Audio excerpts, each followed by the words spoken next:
Hello, everybody, and welcome to the Platitude Era podcast. Thank you for listening to us on the Anchor app, Spotify, Castbox as Platitude Era. You can also watch us on YouTube as Platitude Era. You could reply to us or find out what we're doing socially via Twitter at Platitude Era or Instagram at Platitude Era Show. This podcast is about the best of 2018 movies. This is our top 10 list of our favorite films from the year 2018. So, do you want to start or should I start? It's your show. You should start. All right, so we're going to begin with number 10. Number 10 for best of 2018 is... I guess you want me to say it too? That's what you should start means. It means you start. I thought I meant... don't start the race and hand off the baton before I get out of the starting gate. Idiot. I thought it was just read the number and then You read the start means you start. Okay, so number 10 on the list is Hereditary. So what did you think of Hereditary? What makes it your number 10? The reason why I put this on the list is because you're watching it and it looks like an assembled movie, how it was made, crafted by hand.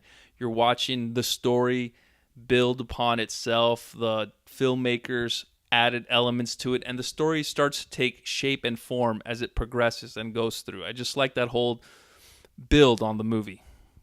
Yeah, you took the words right out of my mouth. First of all, it feels like every year there's one movie that critics adore and then audiences hate because it's kind of boring and doesn't go anywhere. It doesn't go where audiences want it to go, and Hereditary's it. We could have put Annihilation, but who gives a shit?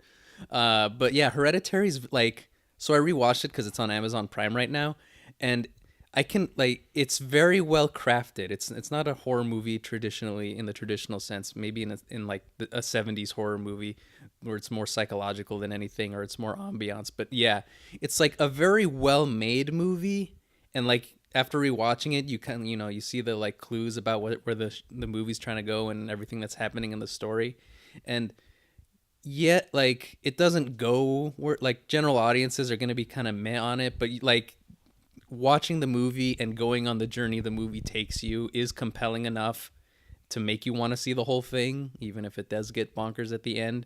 And it is one of those movies you do want to talk about and theorize about and just want to discuss. So it's one of those rare movies that it's not quite for a popcorn eating audience, but it's not bad. So it has some pedigree along that goes with it. I'm pretty sure whatever this filmmaker makes in the future will be good, or an improvement, or more popcorn shoveling idiot approved. I feel that with this movie, the ending was made for the mainstream audience because it seems like, yes, it was a psychological movie and it was going to play a lot with your mind. And the marketing team, since they've done it 100 times with other films where it's oh, it's the scariest movie, scares and thrills, and people get upset. For example, It Comes at Night. It was marketed as a scary movie film with monsters. But spoiler alert, there were no monsters in the movie, so I felt like people might be upset with the marketing, so they said, let's put something at the end. And I also like how the movie's very open to interpretation, so you can come up with, like you said, all the theories you want and all the hoopla. Yeah, horror's in a weird place where people don't like it when it's dumb and just jump scare palooza, but it's hard to market a thinking man's horror movie, and the general audiences don't really want to have it, so the marketing has to lie to you. And I like this movie because it's a thinking man's movie, but it's not so smart that I don't get it. Moving on to number 9 on our... Speaking of crowd pleasers. Moving on to number 9 of our best of 2018 film list, Crazy Rich Asians. I put this movie on the list because for the longest time, I believe it was the late 90s, early millennium, rom-coms were the most profitable thing in Hollywood, I guess. You get your favorite star, you have a few locations, you add some jokes, this and that, and boom, they just made rom-com after rom-com. Matthew McConaughey was in a bunch of them. Then it was that critical darling that was Kurt Russell and Goldie Hawn's daughter. I keep forgetting her name. Kate Hudson. Yes, Kate Hudson. So you just kept watching all these same actors playing the same role, just in a different movie. And just when you thought the whole romantic comedy genre was dead, it comes back with Crazy Rich Asians. This is pretty much showing Hollywood that as long as the story is good, the filmmaking is good, people will watch the stories. This was an all Asian cast. It was a fresh take on the whole romantic comedy. And it wasn't one of those movies like, you know, for example, when I read Great Gatsby in high school, how people were just so tired of, oh, who wants to see rich people and their lifestyle? That's boring. This one, it takes the wealthy people and it makes it fun. Everybody can enjoy this movie. In a world of Instagram travel posts, this movie fits right into 2018. Did you wanted to add anything else? I mean, this is not really one of my favorites. It feels like another rom-com to me. You have your personal thoughts about it. It feels for pretty by the numbers for me. I can understand whatever cultural significance this movie carries, but for me, it feels more of the same. Oh, I see. All right, now number 8. You're going to do all the talking on this one. I chose this one as number 8 for alliteration. Our number 8 movie is 8th Grade. Yeah, so like it feels semi-common for media, any kind of consumable media, to kind of be like, hey, we're young and with it. We understand what the kids do, and it feels like it falls on its face. Like, I just saw a commercial for Sam's Club where the guy says these deals are lit. And that's not really youth culture. I don't know who you're marketing to there, guy, but 8th Grade feels more appropriate. The guy I saw in that Walmart commercial feels like the kid's dad in 8th grade, where, I don't know, this movie feels very, like, I don't know, I haven't been 13 years old in, I don't know, a few decades. I don't know how old I am. Who gives a shit? But yeah, this movie does feel like a very culturally significant. I'd hate to use that for 2 movies in a row, cultural significance, but this does feel culturally significant in the way it portrays, you know, teenagers nowadays, where like there's this weird like aura of trying to fit, not just fitting in the real world, but like I need to like make it big online, and it's just this weird like extra dichotomy that kids these days have to deal with, like constantly having to share everything, and just weird, like this extra layer of trying to fit in, and it feels very unique and very real. And you know, the protagonist is a huge dork and nobody likes him, and I'm pretty sure many people can relate to that. Wow, I can't wait to see this movie. When you think it's going to come on Netflix? It's like $10 on iTunes Amazon? right now. I think it's $8.24, so I think give it a bit and it might pop up on Amazon. Amazon Prime, that is. All right, so our number 7 movie is... Number 7 was a tough choice, but I think we both agree, because we've been thinking about it for a while. We've been coming up with this list for a while. Number 7 is Nothing. We didn't put anything for number 7 because nothing seemed to really fit the slot of number 7. Nothing felt 7 worthy. So at this current point, we decided to skip number 7. And I'm really excited for number 6. Number 6, now that's a movie worth number 6. That earns it 6. Number 6, Isle of Dogs. Yeah, so if you're a big Wes Anderson fan, this is very Wes Anderson-y, without like, I feel like there's a brief period where Wes Anderson was like kind of hipster, like a little too hipstery, and this feels like it dials it back just because, you know, there's not about a bunch of people that have like 60s stuff in a modern era. This is like taking place in a fantasy world of futuristic Japan, where there's robot dogs and there's like a flu caused by dogs, and they're all moved to a trash island, and it's very interesting, but it has that Wes Anderson-y charm, and it's just a fun, I don't know, it's a Wes Anderson-y movie. If you know Wes Anderson, it's very Wes Anderson without being annoying, and it's charming, and I loved it, and it was good. Probably one of the best animated movies this year. So what I liked about this movie, it's that it's stop motion, and it was done fun. Other stop motion movies that we've seen have been a little bit boring. What are those British ones? Laika, the ones from like the Box Trolls, or yeah, the Box Trolls. That one kind of put me to sleep. And there was another one that was made from them that was kind of boring before Box Trolls. Kubo and the Something Strings. I didn't see Kubo, but it was before Box Trolls, and that one was a little bit boring too. Yeah. And this one was an entertaining stop motion film. And I like that they took the simple idea about a boy and his missing dog, kind of like Howard Bound, The Incredible Journey, all those 90s movies about the dog that goes missing and the boy and the dog that are trying to be reunited. Just a quick tidbit. So there were like 2 boy and his dog movies that came out this year, and I think they both flopped. One was like, I think Alpha, and nobody saw it because who cares? The other one I only saw posters for. I think it came out, but I never saw it like get a wide release or anything. I don't know I just remember seeing the posters, and it's like the guy from Hunger Games or something and a robot dog. Oh, is that? I think it was X1 or is that Alpha? No, Alpha. Alpha's the. Alpha's like, oh, this is the first time caveman meets dog or wolf or whatever. And then there's the other one where I never saw a trailer for it, and it was just boy and robot dog, because I guess it's a post-apocalyptic world, but I think dog. that one was called X1, I think. Who gives a shit? And Isle of Dogs did it better. Yeah, Isle of 2018 year of the boy and his dog movies. But it did do it well, smart, because you said it was about a virus. So they separate the boy and his dog, not because the boy is clumsy and lazy and just misplaces his dog. He's not on a fun run. But the government separates him from his dog because of the disease. And the voice actors for the dogs are all talented artists. I was going to say actors, but well, they are actors. But they're artists. They go beyond because they're in whose movie. They go beyond the craft of acting. Yes. All right, moving on to number 5. This one is A Star Is Born. Number 5, like the number of points on this star. This one, it was a really well done music movie, or what is it called? What's the proper genre for this? Because it's a drama as well as it has music in it. It's not a musical. There are music elements definitely in it because it is about, the music industry more or less. No more, not less, more. It is about the music industry.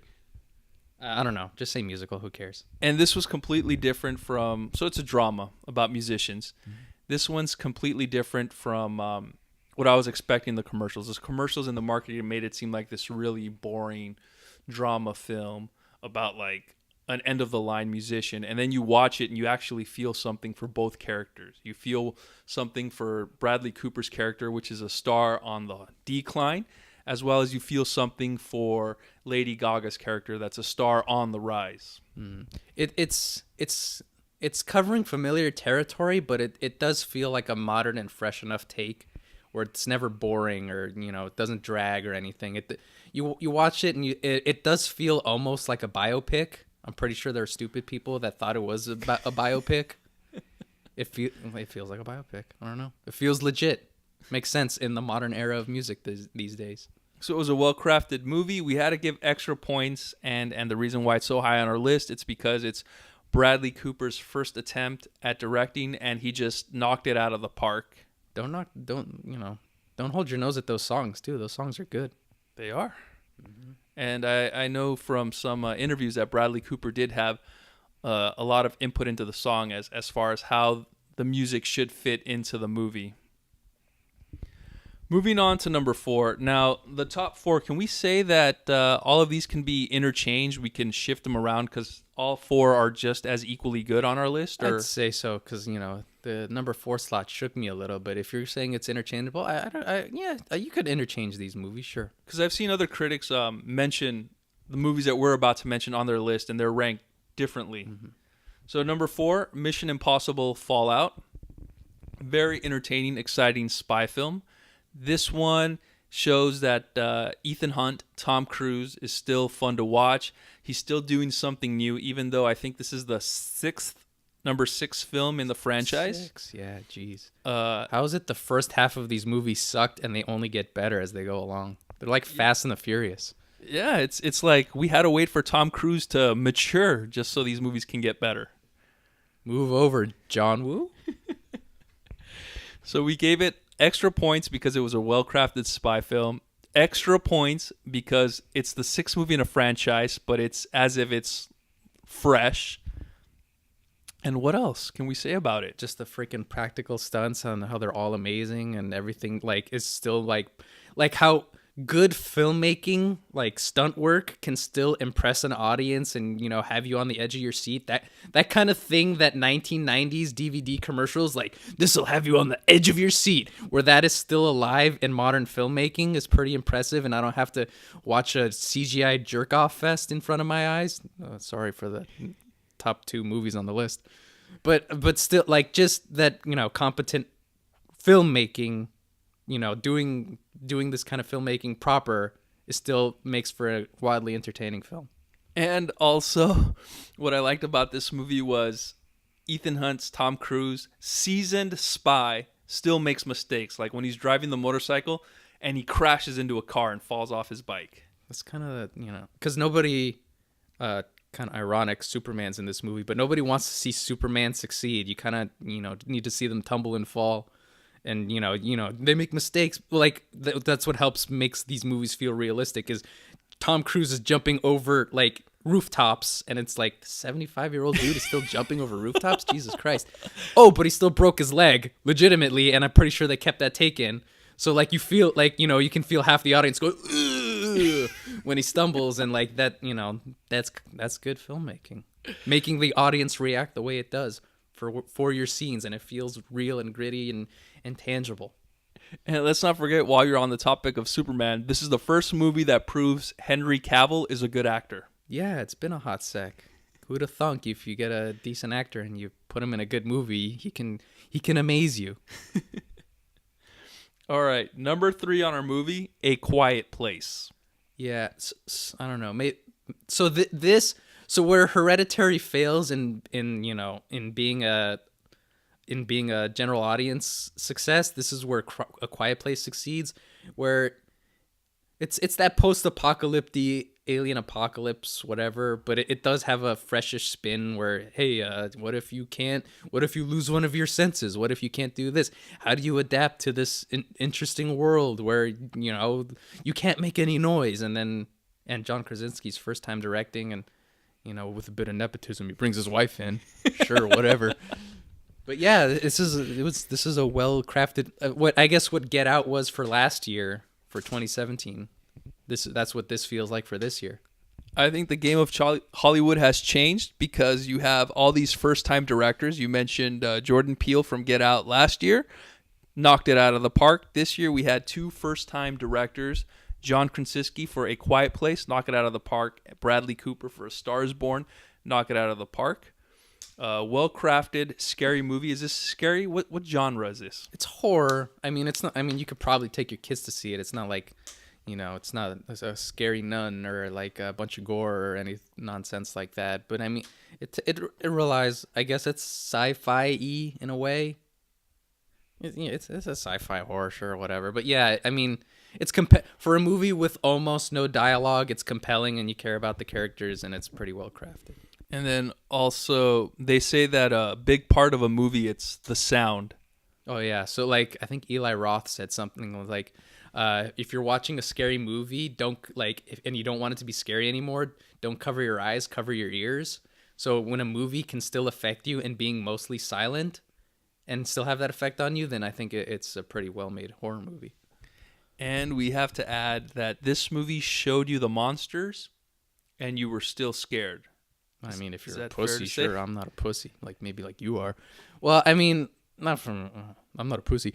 Back to that stupid fucking joke. But sure, that was a weird point to go for that. Sure, yes, they were scary. I'm just thinking right now. What's popular on Netflix is the movie Bird Box, and number 1 on our list. Get ready, folks.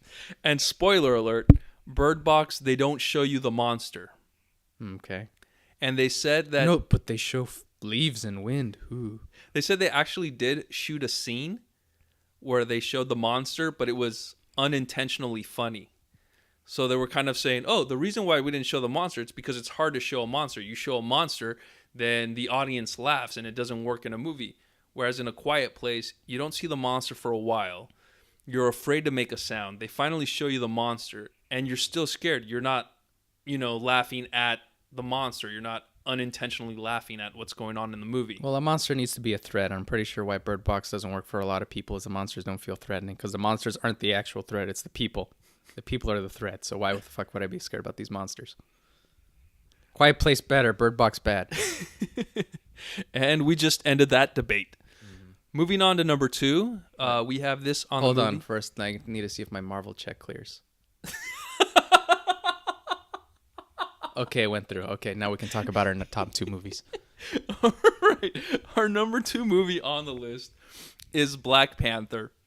This movie was really good. This was a celebration of the African American community. You had an African American cast, African American crew, African Americans making the music. Really good soundtrack. All around, this movie was a celebration of the African American community, and it was a movie that all cultures could watch and enjoy. It was a well-made story. It was fun. And, you know, before Black Panther, there was a lot of people within the African American community upset that Hollywood was only making movies about slaves or gangstas. Or how the white man comes and saves the black man. Yes. And with this one, you had... You Green Room, Blind Side. Remember the title? No, wait, no. And in this one, you had royalty. You had scientists, doctors. You had people with opposing views, the villains, but they actually made a point. So you, as an audience member, were standing on a line and you could go to the bad guy side, the good guy side, and you wouldn't be wrong just because the story was so done. When you have a villain and you kind of agree with them more than you do with the protagonist of the film, then I think the villain has a compelling point to make for being a villain, even with potentially psychopathic tendencies.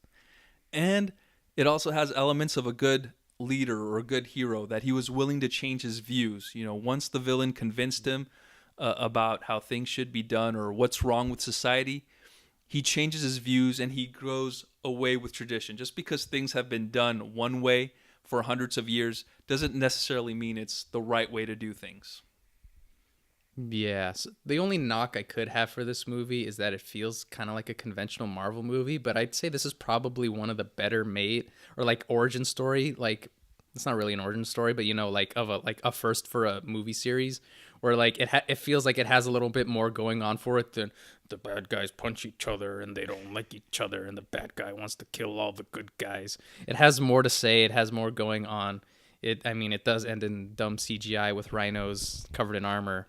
Sorry, Amazing Spider-Man 2. But yeah, when a movie has more to say than just punchmans punching each other, then I think you're making a pretty solid movie. And when the 80-year-old people sitting next to me stand up when the credits play and say, "I thought that was a fantastic movie," when the octogenarians come out of my movie theater who've never seen any of these Marvel movies or don't care, come out and say, "Well, that was a good movie," then I think Kevin Feige did his job. This movie, Black Panther... Captain Marvel, coming March 8th. Black Panther could have been our number 1 film. Well, you said these are interchangeable. Could have been a number 1 film. But your number 1 makes sense as number 1, I guess. Mission Impossible Fallout could have been our number 1 film. But what this number 1 movie does that the other ones, you know, why this movie, our number 1 film that we selected, edged out the other 3 was for one little reason. Our number 1 movie is Avengers. Aquaman. No, you're confusing people. What are you talking about? It earned it. It was 10 years in the making. Our number 1 movie is Avengers Infinity War. Why this movie's on our list as number 1 and why it edged out the other films by a hair is for 2 reasons. One, this was a culmination of a story that began 10 years ago. And 2, it's a movie where every character is a lead character from a different movie. So they practically could have been a lead character. And the movie was well balanced given that. Whereas balance, you say, as all things should be.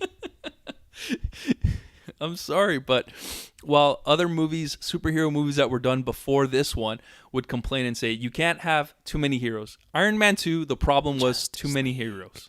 Justice League. Too many heroes. Spider-Man 3, too many villains. Aquaman, the right amount of heroes. And this one took everything that people complained about and argued about, typical superhero movies, and they proved that they were all wrong. They said, yes, you can actually have too many heroes, too many villains, and it'll still be a good movie. Go back to our 2012 review of The Avengers, and I'm pretty sure the same quote that people can pull is, "This movie has no earthly right of succeeding, but yet it does." Come back with 10 years, 6 years later, and they make the sequel, and they make it bigger and more people and more bad guys. And you know what? The quote still stands. This movie has no earthly right of succeeding, yet it does. This game plays a perfect juggling act between a milieu of different characters with all different, like, what's the word I'm looking for? Well, they're all, they're different. Whatever smart person word I'm trying to come up with to say that they're different. But they're all different. They all come from different universes. The guy on planet Earth that comes from World War II who throws a shield does not belong in a movie with a fucking space raccoon. But yet it works and it feels legitimate. And his best friend is a tree. And a giant purple ape with a ball sack for a chin. And he has a magic space glove. It doesn't make any sense, but it was the biggest movie and it worked. Why? I don't know. It did. And just like that. And a giant dwarf. Jesus Christ. What was I high when I wrote this movie?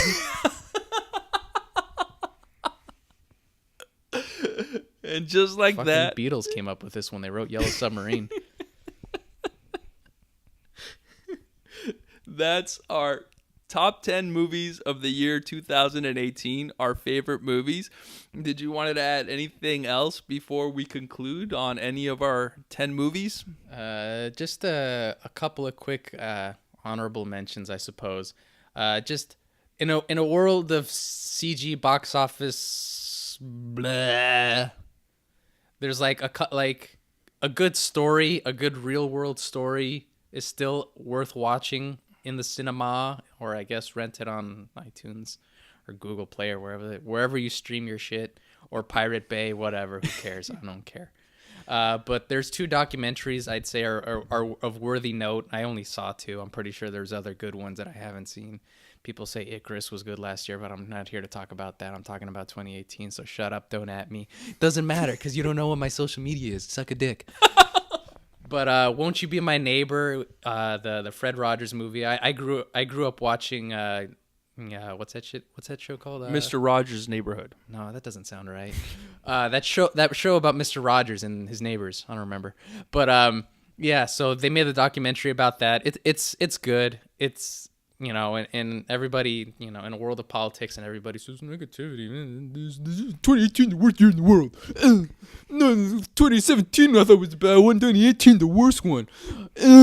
But just a movie about just a super nice guy who has no ulterior motives other than, I like kids, and I want kids to know that it's okay, whatever they go through, they can be happy, they can, be successful, treat children like adults, and, just this human, like a decent human being, can you believe it? Like, just is a good person, and that's what this movie's about. It's about a good person being a good human being, which is, I guess, what this world needs now.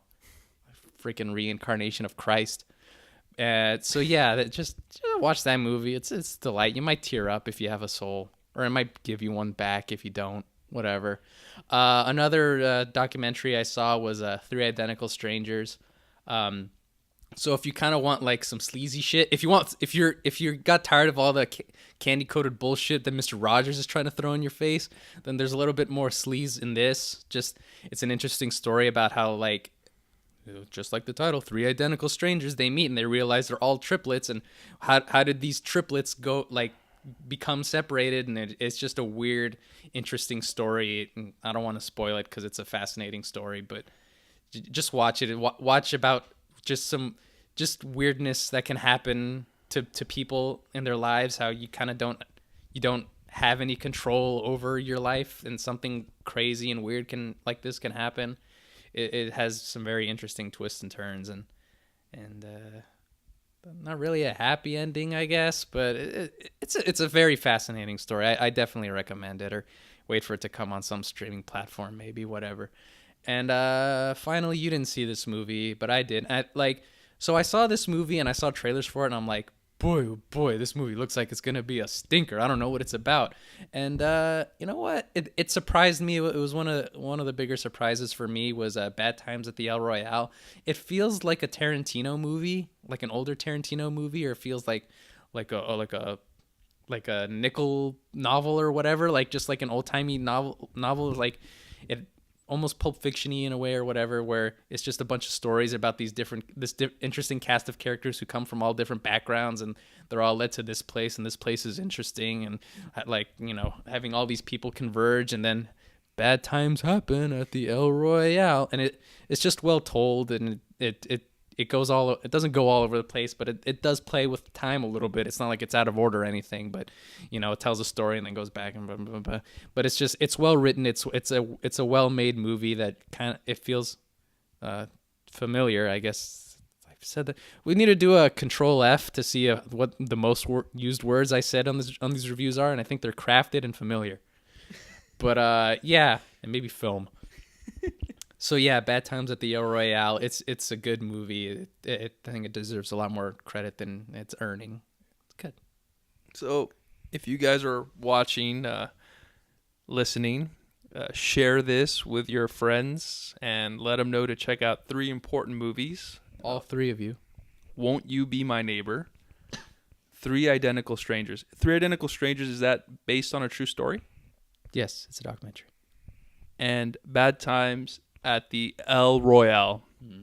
Not a documentary. A fictional film. A work of fiction. Work of fiction. Mm-hmm. Thank you very much, everybody, for listening to our podcast on the Anchor app, Spotify, Castbox app. Look for us, Platitude Era. Thank you for watching us on YouTube, Platitude Era. If you want to reach out to us or be updated as to what we're doing, you could find us on Twitter, Platitude Era, or Instagram at Platitude Era Show.